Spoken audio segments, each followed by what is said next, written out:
आज सनातन धर्म के संरक्षक के रूप में महान आचार्य का प्राकट्योत्सव है। जगत गुरु रामानंदाचार्य जी का आज के दिन अर्थात माघ कृष्णा सप्तमी के दिन त्रिवेणी संगम के पावन धरा पे प्रयागराज में उनका प्राकट्य हुआ। प्राकट्य काल ऐसा विषम था जिस समय हिंदुओं को मठ मंदिर का निर्माण, अपने मठ मंदिरों में स्वतंत्र सेवा, पूजा, धर्म का प्रचार प्रसार, गुरुकुलों का संचालन इत्यादि सारे कामों पे जजिया कर लिया जाता था। जजिया कर लेने के बावजूद भी जब चाहे उनको तहस नहस कर दिया जाता था। इतनी विकराल स्थिति थी, किसी ने लिखा है कि रामानंदन होत जो तो यवन ही यवन ही होत।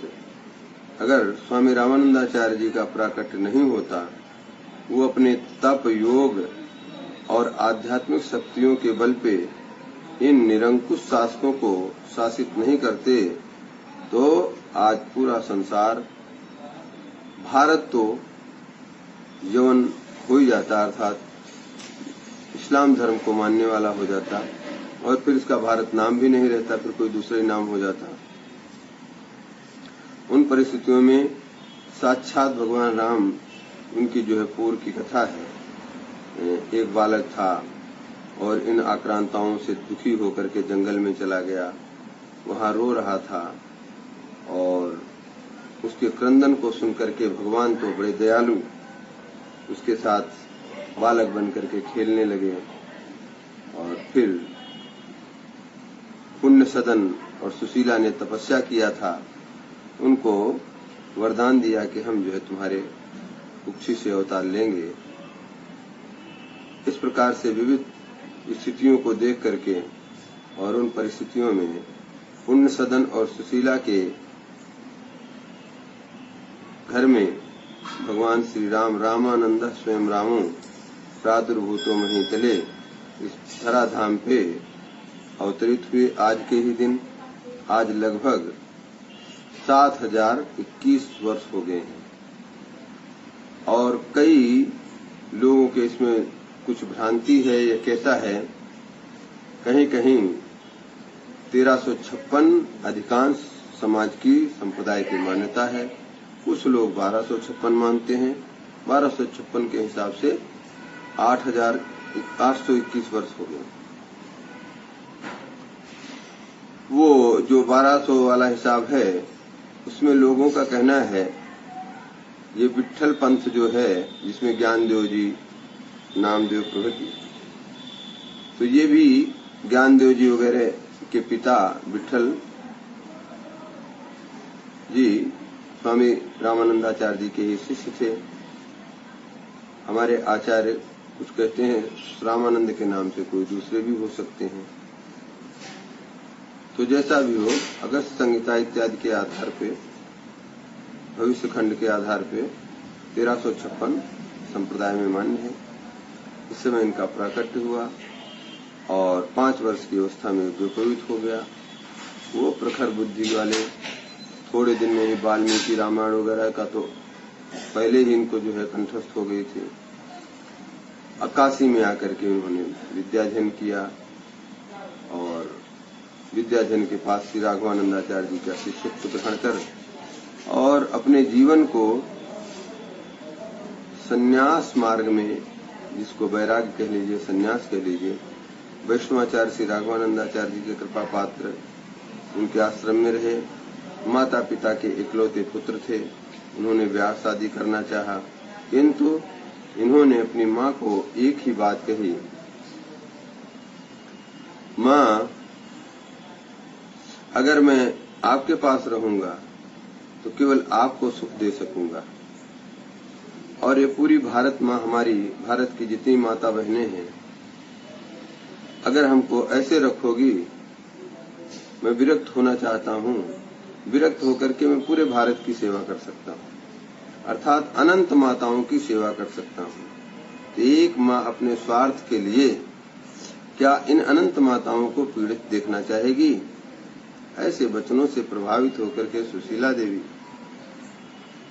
का वो वात्सल्य में हृदय द्रवित हो गया और वो कुछ भी नहीं कह सकें कि बेटा तुम ऐसा न करो।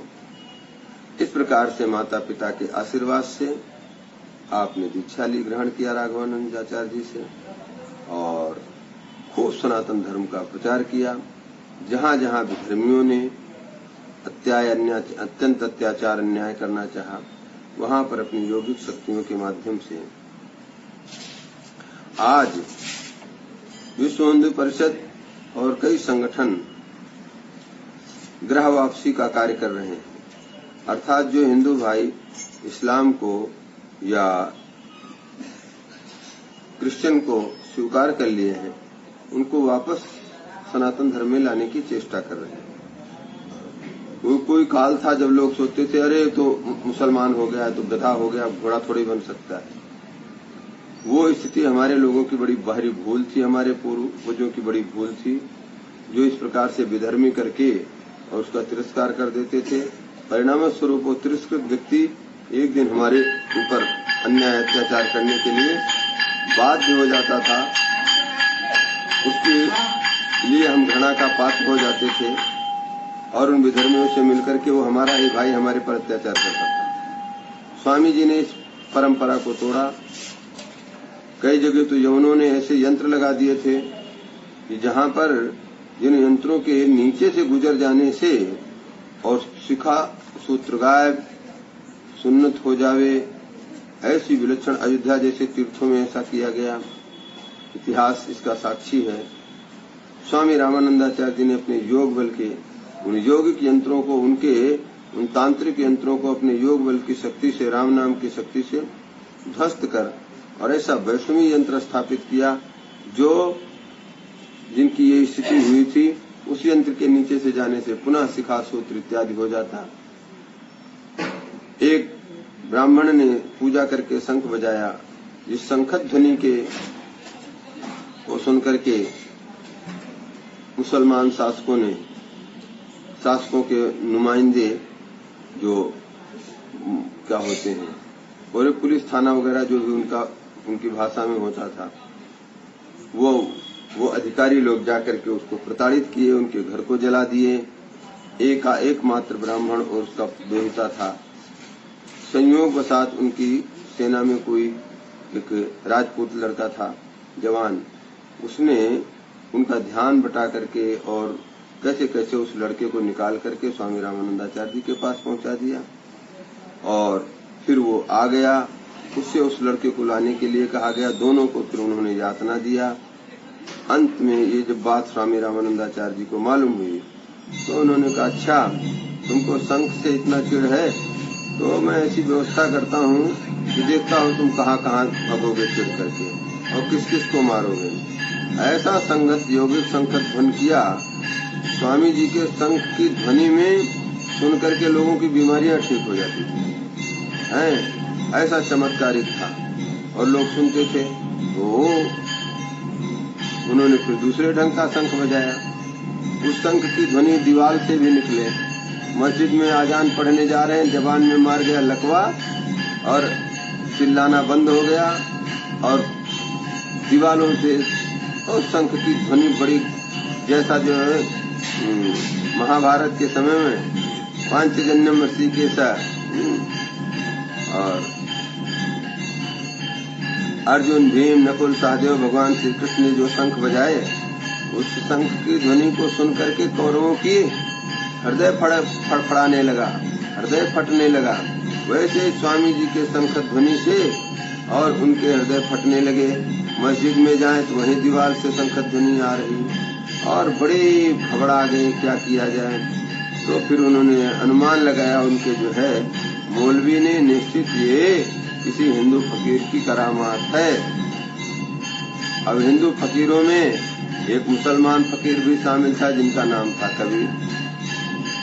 कबीर के पास चल करके और इसका निदान पूछते हैं। कबीर के पास गए, कबीर जी ने उनको फटकारा और फटकार करके स्वामी जी से प्रार्थना करके और उस तांडव को बंद करवाया। स्वामी जी ने भी कहा, अभी तुम्हारे बादशाह को कह दीजिए आज से जजिया कर नहीं लगेगा, हिंदुओं के प्रति कोई अत्याचार नहीं होगा। इन सब बातों को 12 शर्तें लिखवाई, जो इतिहास प्रसिद्ध है। जजिया कर नहीं लेंगे, हिंदू दूल्हा जो है घोड़ी पे चढ़ने से रोका नहीं जाएगा, मठ मंदिर बनाने में कोई व्यवधान नहीं डालेंगे, गुरुकुल चलाने में कोई व्यवधान नहीं डालेंगे। ऐसे ऐसे जो है 12 शर्तें लिखा करके फिर स्वामी जी ने छोड़ा। ऐसे महान इस भारत राष्ट्र की सेवा करने वाले, और इन्हीं के इसीलिए उनको लिखा गया है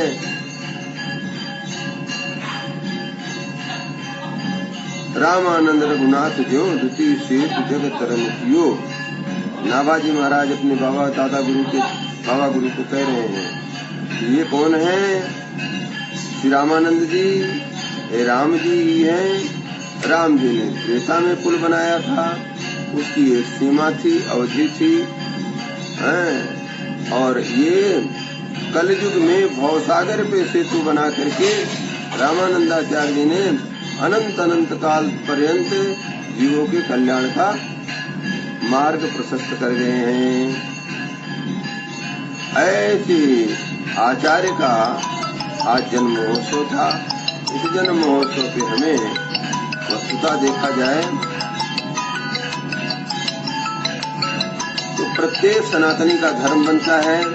धर्म के संरक्षक स्वामी जी का यह जन्मदिन था, और इस जन्मदिन को मना करके हमको उनके पदचिन्हों पे चलने का संकल्प लेना चाहिए। हम भी अपने धर्म के लिए यावत जीवन संघर्ष करेंगे, अपनी अंतिम श्वास तक अपने सनातन धर्म की रक्षा करेंगे, ऐसा विचार करके काम करना चाहिए आज। और प्रत्येक धर्म को हिंदू को, नहीं तो आज हिंदुत्व रहता नहीं। ये उन्हीं की देन है। उन्होंने इतने, जैसे वर्तमान समय में राष्ट्रीय स्वयंसेवक संघ है और वो उनके प्रचारक होते हैं, जगह जगह जाकर के अपने सनातन धर्म के बारे में परिचय देते हैं। स्वामी जी ने ऐसी फौज खड़ी कर दी थी विरक्तों की, जिनकी टोलियां जगह जगह गांव-गांव में जाकर के सनातन धर्म का प्रचार करती, अपने धर्म के प्रति मरने मिटने का पाठ पढ़ाती हैं, सनातन संस्कृति के बारे में उनको बताते, भगवान की महिमा बताते। जमातें घूमती थी स्वामी रामानंदाचार्य जी की, और जिसके परिणाम स्वरूप अभी तक घूमी है। अब जमातों का घूमना बंद हो गया। मैंने अपने काल में देखा है जमातों को घूमता। योगीराज जी महाराज की जमात, श्री प्रहलाद जी महाराज की जमात चलती थी, और कई नरसिंह दास जी, कोई अर्जुन दास जी महाराज से बड़े बड़े महापुरुषों खूब जमातें चलती थी। भक्तमालियों की बहुत सारी जमातें चलती थी, और वो जमातें जा करके, जमातें मतलब साधु लोग झुंड के झुंड अपना सारा राशन पानी रखते, टेंट रखते, और आज इस गांव में है 10-15 दिन तक यहाँ पर बोध किए, लोगों को उद्बोधन किए, और उद्बोधन करने के बाद अगर देखे कोई बड़ा और उनके संस्कारों में अच्छा चीज डालने के लिए यज्ञ आगत की व्यवस्था हुई तो यज्ञ आगत किए, कथा प्रवचन किए, फिर आगे चल देते हैं। ऐसे उनकी दिनचर्या रहती थी, हमेशा चलते रहते थे, जिसके परिणाम स्वरूप आज पर्यंत, आज तक सनातन धर्म, भले आज बहुत विकृतियां आ गई हैं। आज पाश्चात्य जगत को देख करके हमारे सारे खान पान, रहन सहन और पहनावा ओढ़ावा सब बदल गया है। फिर भी यत्किंचित हनुमान चालीसा तो जीवन में है ही अधिकांश लोगों की। ये सब किसकी देन है? उन्हीं आचार्य महाप्रभु की देन है। उनकी जन्म जयंती को धूमधाम से मनाना चाहिए। हम लोग भी बड़े धूमधाम से, छोटी चौपड़ पर संकीर्तन होता था, और फिर वहाँ भगवान रामानंदाचार्य जी का अभिषेक होता, बधाइयाँ होती, तो शोभा यात्रा निकाली जाती। वहाँ शोभा यात्रा वहाँ से लेकर के बालानंद जी के मठ पे आती। वहाँ पर भगवान रामानंदाचार्य जी का पूजन, आरती, स्वागत सत्कार होता। संतों का सत्कार किया जाता, और सबका भंडारा प्रसादी वगैरह सब आनंद से होता था। लेकिन इस बार जुलूस को छोड़ करके अन्य सारे काम यथावत रहे। छोटी चौपड़ पे संकीर्तन भी हुआ, और उसके बाद वहाँ पर भगवान का अभिषेक, रामानंदाचार्य जी का अभिषेक, और उनको अभिषेक के पश्चात प्रसादी वगैरह सारा काम हुआ। उसी प्रकार से बालानंद जी के मठ पे सभी संत महंत पधारे। दास को तो भगवान स्वामी जी ने ऐसी कृपा किया, छोटी चौपड़ भी गए, वहां के भी कार्यक्रम में भाग लिए और फिर बालानंद मठ पे भी जाकर के बालानंद मठ का भी कार्यक्रम संपन्न कराने में और उसके साथ में सारा रह करके सब कुछ हुआ। भगवान स्वामी जी के पूजन का अवसर मिला। स्वामी जी की पूजा आरती सब होने के बाद संतों का भंडारा, महंतों का स्वागत सत्कार सब बालानंदाचार्य के पीठाधीश्वर श्री लक्ष्मणानंदाचार्य जी महाराज के सानिध्य में हुआ। इधर छोटी चौपर पर श्री रामानंद वैष्णव मंडल के तत्वाधान में सारा कार्य संपन्न हुआ। इधर रामानंदी विरक्त वैष्णव मंडल के बालानंद जी के मठ पे श्री बालानंदाचार्य जी के सानिध्य में रामानंदी विरक्त वैष्णव मंडल के तत्वाधान में सारा कार्य संपन्न हुआ और बड़ा ही आनंद रहा। हम भगवान से प्रार्थना करते हैं कि स्वामी रामानंदाचार्य जी के आदर्श उपदेश हमारे जीवन में अवतरित हों। हम समाज के लिए क्या कर सकते हैं उसका हमें संबल मिले। और इन्हीं शब्दों के साथ मैं सबसे यही निवेदन करूंगा, आचार्यों की जयंती को बड़े धूमधाम से मनाना चाहिए और उनके ऊपर उनके प्रति कृतज्ञ होना चाहिए, क्योंकि आज हमारा जो कुछ है हमारे पास है निश्चित उन्हीं की देन है, नहीं तो हम कार्य होते नहीं। बोलो सियावर रामचंद्र भगवान की जय, श्री राधा कृष्णचंद्र भगवान की जय, श्री गौरी शंकर भगवान की जय, श्री हनुमान जी महाराज की जय। जय जय सीताराम। बहुत कुछ बोल दिया।